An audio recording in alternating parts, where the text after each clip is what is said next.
El holandés Joran van der Sloot alegó en su defensa que mató a Stephanie Flores. ¿Tomaste por el cuello? Sí. Please help bring her home.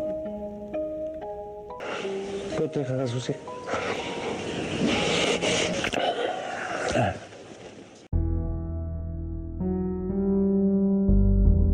Según el psicólogo canadiense Albert Bandura, los comportamientos antisociales se desarrollan desde la infancia, principalmente desde el entorno familiar. Por lo tanto, si un niño pequeño ve actos apáticos o violentos en sus padres, es probable que los tome como ejemplo y los imite a futuro. A pesar de eso, todavía existe la gran duda si la genética o los rasgos heredados nos pueden predisponer a este tipo de comportamientos o generarlos en un infante. Aún así, estas discusiones aún se encuentran en duda por los expertos y sigue siendo un tema de investigación en la psicología y la ciencia del comportamiento. Basados en este intrigante análisis, hoy hablaremos de un hombre que provocó un gran dolor en 2 naciones. Si te interesa conocer más del caso, te invito a que no te levantes de tu asiento, que aquí inicia Intriga Criminal.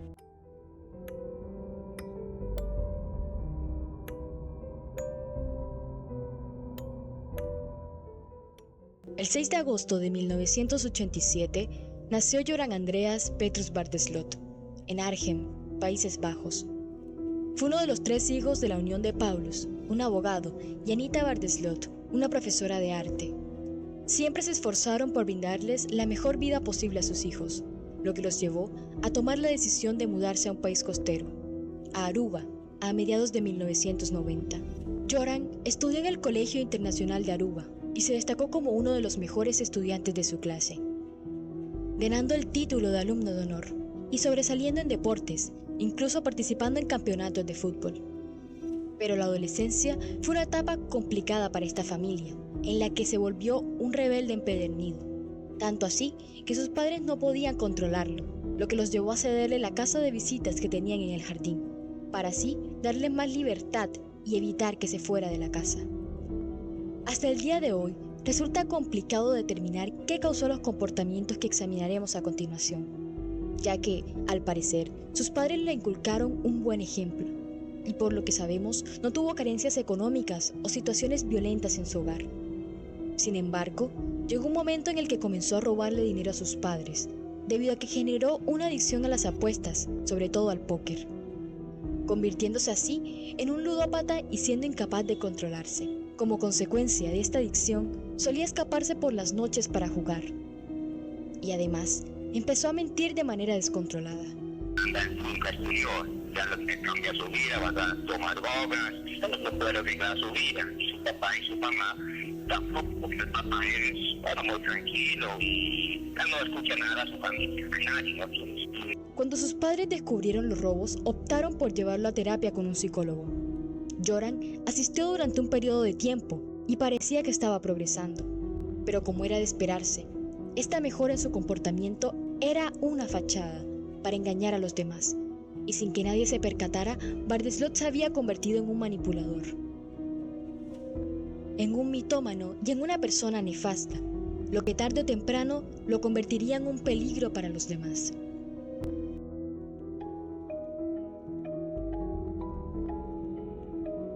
Natalie Ann Holloway era una estudiante nacida el 21 de octubre de 1986 en Clinton, Mississippi, Estados Unidos. Judy, como era llamada por sus familiares y amigos, era una chica muy comprometida con sus creencias cristianas y siempre estaba dispuesta a ayudar a quien lo necesitara. Al terminar la secundaria, sus compañeros decidieron realizar un viaje para celebrar esta etapa de sus vidas que había culminado. El destino escogido fue la capital de Aruba. Natalie y otros 124 compañeros de su escuela llegaron a la isla de Aruba el 26 de mayo para su viaje de graduación, el cual estaba programado para durar 5 días. Sin embargo, todas las alarmas se encendieron cuando no se presentó para abordar el vuelo de regreso, que estaba programado para la mañana del 30 de mayo, y todas sus pertenencias quedaron intactas en su habitación. La última vez que la vieron con vida fue en la madrugada del 30 de mayo de 2005. En un auto cerca del bar Carlos on Charles, junto con Joran van der Sloot y los hermanos Kalpoe. Varias amigas de Natalie le dijeron a la policía y a Beth Holloway, la madre de la joven, que la habían visto con Joran y que no era difícil de olvidar, debido a que, como dijo una de las testigos, era tan simpático que no había motivo para no estar con él. Lo vi, se lo conté infinidad de veces al FBI. Inicialmente, Bardeslot negó conocer a Natalie, pero posteriormente cambió su versión de los hechos, una versión que coincidía con la ofrecida por Deepak Kalpoe, uno de los hermanos, quien estaba presente en la casa. Bardeslot alegó que habían llevado a Holloway al área del Faro de California, en Arashi Beach, porque ella expresó interés en observar los tiburones. Según este relato, dejaron a Holloway en su hotel alrededor de las 2 de la mañana. Afirmó que Holloway tropezó al salir del automóvil. Según él, esta rechazó su ayuda, y mientras él y Kalpoe se alejaban, un hombre desconocido de tez oscura se acercó a Holloway, vestido con una camisa negra, similar a la que usan los guardias de seguridad. Poco después, comenzó una búsqueda implacable para encontrar a Natalie. En esta búsqueda, cientos de voluntarios de Aruba y de Estados Unidos se unieron a la investigación. En los primeros días de la búsqueda, el gobierno de Aruba concedió el día libre a miles de funcionarios para que colaboraran en la búsqueda de la joven. Sin embargo, no se obtuvo ningún rastro del adolescente. En junio de 2005, Joran y sus amigos fueron detenidos bajo sospecha de secuestro y asesinato. Pero, a lo largo de su tiempo en prisión, sus declaraciones se volvieron inconsistentes, lo que generó confusión en la investigación. Una semana después, los hermanos Kalpoe fueron puestos en libertad, pero Bardeslot permaneció encarcelado. No obstante, su tiempo tras la reja fue breve, ya que unos meses después, un juez de Aruba lo liberó, argumentando que no existían pruebas suficientes para mantenerlo bajo custodia. La madre de Holloway se encontraba en una situación demasiado difícil. Su deseo era conocer lo que le había sucedido a su hija, por lo que hizo todo lo que estuvo a su alcance. Incluso llegó a ponerse en contacto con Joran y lo visitó en prisión en numerosas ocasiones. Sin embargo, Bardeslot nunca le quiso revelar lo que sabía. Lo que nadie se esperaba era que el periodista Peter R. de Vries tenía un plan para descubrir lo que había ocurrido. Su objetivo era obtener una confesión, por lo que contrató a un hombre para que se hiciera amigo de Bardeslot y ganara su confianza. En 2008 se filtró un video en el que Joran confesaba lo que supuestamente había hecho con Natalie. En esa grabación afirmaba que ella había fallecido y que él había desechado su cuerpo al mar, con ayuda de un amigo, cuya identidad no mencionó, pero las autoridades han llegado a especular que su propio padre podría haberlo ayudado a encubrir la muerte de la joven. Después de esto, Joran tuvo la audacia de decirle a Beth, la madre de Natalie, que podría revelarle la ubicación de los restos de su hija si ella depositaba una cierta cantidad de dinero. Beth Holloway inocentemente transfirió una parte de este dinero, y Joran le proporcionó una ubicación donde supuestamente se encontraban los restos. Pero al llevar a cabo las excavaciones correspondientes, se dieron cuenta de que todo era una mentira.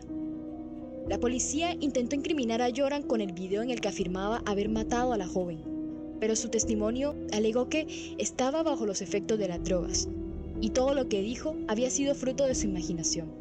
Por lo tanto, el video nunca pudo ser usado como prueba. Es muy probable que Joran estuviera involucrado de alguna manera en este caso, ya que en otras ocasiones se sabe que hizo comentarios acerca de Natalie, incluso cuando la propia madre de la joven le suplicaba que revelara la verdad sobre su hija.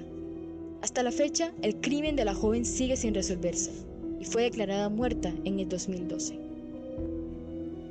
La familia de Natalie vivió una tragedia en la que no se logró obtener justicia.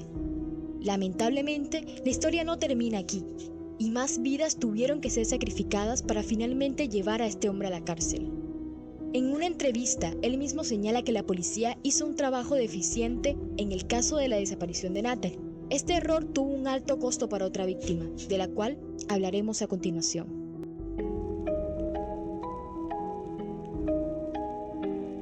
Stephanie Tatiana Flores Ramírez era una joven de 21 años, estudiante de Administración de Empresas en la Universidad de Lima, en Perú. Su padre era Ricardo Flores, empresario, expiloto de carreras y candidato político. Vivían en una zona de clase media en la capital del país. Al ser la única mujer entre sus hijos, era consentida por su padre y hermanos. Los familiares y amigos de Stephanie comentaron que era una joven amable y dedicada a sus estudios, que no se merecía lo que le estaba por ocurrir. A Stephanie le apasionaban los juegos de azar, especialmente el póker, De diferencia de Joran Barteslot, el padre de Stephanie estaba al tanto de esta afición. En ese periodo de tiempo, Barteslot, quizás tratando de escapar de su pasado en Aruba y de sus acciones anteriores, viajó a Perú, posiblemente con la intención de comenzar una vida nueva, o quizás queriendo encontrar otra víctima. En esa trágica noche, en el casino de Atlanta City de Lima, Perú, Stephanie se encontró, sin saberlo, con su agresor, Joran Barteslot. Después de un tiempo de conversación y juego, él la persuadió para irse a otro lugar, y juntos llegaron al Hotel TAC para continuar jugando póker en línea. Después de un rato juntos, Joran salió de la habitación para comprar café. Al regresar, encontró a Flores revisando su computadora, lo que lo llenó de temor al descubrir que ella estaba viendo toda la información sobre el caso de Natalie. Esto desató la ira en él, y aunque ella intentó escapar, le fue imposible dado que él era mucho más grande que ella. 2 días después de estos terribles acontecimientos, en la madrugada del 2 de junio, una recepcionista del hotel recibió una llamada dirigida a Barteslot por parte del casino en el que había estado la noche del 30 de mayo. En ese momento, la mujer se dio cuenta de que Joran debía 2 días de estancia en el hotel y subió a la habitación. Golpeó la puerta varias veces, sin obtener respuesta, pero se podía escuchar el sonido del televisor encendido. Cuando finalmente abrió la puerta, se encontró con el cuerpo de Stephanie Flores sin vida en un charco de sangre. Con el paso de las horas, la familia comenzó a preocuparse al no tener noticias de la joven. Finalmente, tomaron la decisión de contactar a la policía, que a través de las cámaras de seguridad lograron rastrear el último lugar donde se la vio con vida.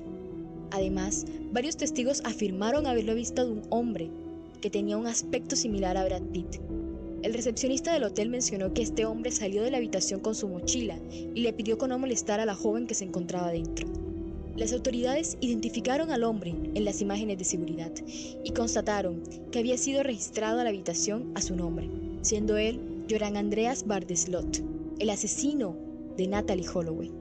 Tras realizar las investigaciones pertinentes y analizar el cadáver, se percataron de que Stephanie había sido asesinada de manera brutal, en un acto tan despiadado que solo podría haber sido perpetrado por un monstruo, un individuo completamente indolente hacia los sentimientos de los demás. Los forenses identificaron que una raqueta encontrada en la habitación probablemente fue la causa de muerte de la joven. Esta presentaba muchas lesiones en la parte posterior de la cabeza. Tenía el cuello roto y otro golpe en la cabeza que, sin duda, provocó la hemorragia fatal. Cuando Joran se dio cuenta que lo estaban buscando, intentó escapar, pero finalmente fue localizado en Chile y devuelto a Perú, para que así pudiera enfrentar las consecuencias de sus actos. En un principio sostuvo que un hombre armado había ingresado a la habitación, lo cual era otra de sus mentiras. Según él decía, era inocente. Pero tarde o temprano, la verdad sale a la luz, ya sea por el peso de la culpa que lo corroía, o la esperanza de recibir una pena más leve. Finalmente confesó que había asesinado a Stephanie.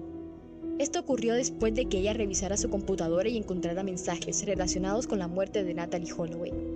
Era evidente que no podía escapar de su pasado, por lo que optó por asfixiar a la joven, argumentando que lo hizo por miedo a ir a prisión. Incluso intentó negociar con la policía para obtener una condena más indulgente, llegando a ofrecer información sobre la ubicación de los restos de Natalie Holloway, a cambio de evitar el juicio, pero su oferta fue rechazada.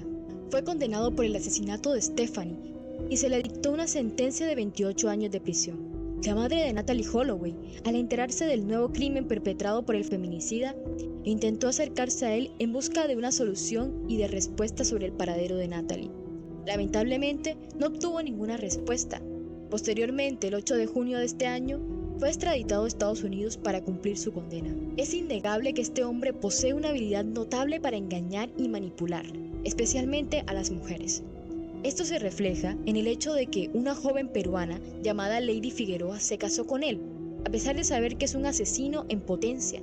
Incluso tuvo un hijo estando él tras las rejas. Resulta intrigante cómo funciona la atracción y la psicología humana hacia estos criminales. Y aunque el delincuente se encuentra actualmente en prisión pagando por su condena, todavía persiste un sentimiento de vacío en todos nosotros.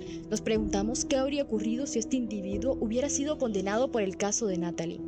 ¿Quién sabe? Tal vez no estaríamos lamentando más pérdidas y sufrimiento en la actualidad. Solo esperamos que las familias encuentren paz y tranquilidad. Esto fue Intriga Criminal. Suscríbanse para conocer más acerca de otros casos. Y si quieren recomendar alguno, pueden escribir en los comentarios, que los estaremos leyendo. Y sin nada más que decir, que Dios los perdone.